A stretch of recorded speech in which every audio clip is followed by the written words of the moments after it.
Hi, welcome to Vaishnav film corporation. Anchor Suma stage మీద ఉంది. ఓ event ను హోస్ట్ చేస్తుందంటే కనీసం 3 గంటల పాటు ఏ చింత లేకుండా ఉంటుందనే నమ్మకం అందరిలోనూ ఉంటుంది. అందుకే పెద్ద హీరోలంతా సుమనే యాంకర్ గా పెట్టుకుంటారు. అసలు సుమ హోస్ట్ చేస్తుందంటేనే అది పెద్ద సినిమా అని చెప్పొచ్చు. ఎలాంటి పరిస్థితి ఎదురైనా కూడా తన సమయస్ఫూర్తి చాకచక్యంతో తప్పించుకుంటుంది సుమ. అలాంటి సుమ కెరీర్ లో మొట్టమొదటిసారిగా కన్ఫ్యూజ్ అయ్యింది. అల్లరి నరేష్ తో పనిచేసిన దర్శకులు, హాస్య క్రియేషన్స్ లో చేస్తున్న దర్శకులు ఇలా అందరూ గెస్టులుగా వచ్చారు.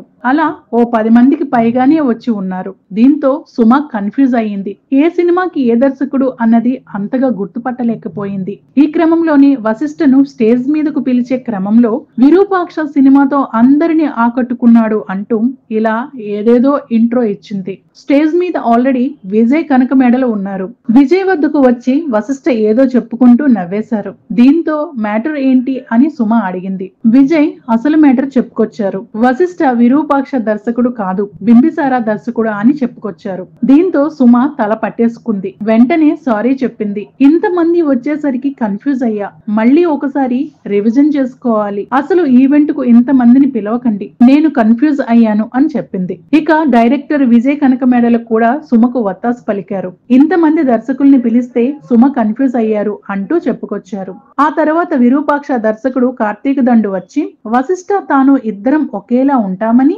ఒకే రకమైన చేతబడి చిత్రాలు చేస్తుంటామని సరదాగా అన్నారు. మొత్తానికి సుమ అయితే తన కెరీర్ లో మొట్టమొదటిసారిగా ఇలా స్టేజ్ మీద కన్ఫ్యూజ్ అయ్యారు. చూసారు కదండి ఈ వీడియో మీకు నచ్చినట్లయితే ప్లీజ్ లైక్ చేయండి, షేర్ చేయండి, కామెంట్ చేయండి. అలానే మన వైష్ణవ్ ఫిల్మ్ కార్పొరేషన్ ఛానల్ ని సబ్స్క్రైబ్ చేసుకోండి. మరిన్ని లేటెస్ట్ మూవీ అప్డేట్స్ కోసం చూస్తూనే ఉండండి మన వైష్ణవ్ ఫిల్మ్ కార్పొరేషన్.